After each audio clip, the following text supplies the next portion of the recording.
Tapping గురించి మీకు తెలుసు కదా, భార్యాభర్తలు మాట్లాడుకుంటే కూడా ఫోన్ లేని పరిస్థితి ఆయనలో ఉండే.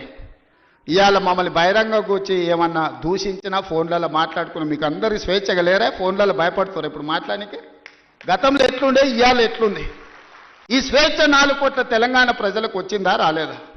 తెలంగాణ ప్రజలు కోరుకున్నది స్వేచ్ఛ కదా, సామాజిక న్యాయం కదా, సమాన అవకాశాలు కదా. ఈనాడు కులగణన కావచ్చు, లేకపోతే ఎస్సీ వర్గీకరణ కావచ్చు.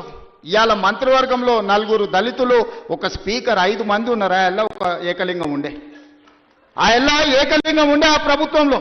ఇవాళ ఈ వేదిక మీద 5 మంది ఉన్నారు, 4 మంత్రులు, ఒక స్పీకర్, దళిత సామాజిక వర్గం నుంచి ఇవాళ ఈ వేదిక మీద కూర్చున్నారంటే సామాజిక న్యాయం అనేది కాంగ్రెస్ పార్టీతోనే సాధ్యమవుతుంది.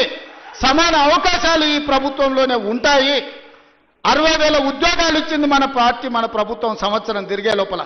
నేను ఛాలెంజ్ చేస్తున్న భారతదేశంలో స్వతంత్రం వచ్చినప్పటి నుంచి ఏ రాష్ట్ర ప్రభుత్వం అయినా, ఉమ్మడి రాష్ట్రంలో కూడా ఆనాడు ఆంధ్రప్రదేశ్లో కూడా ఒక్క సంవత్సరంలో 60,000 ఉద్యోగాలు ఇచ్చిన చరిత్ర లేదు.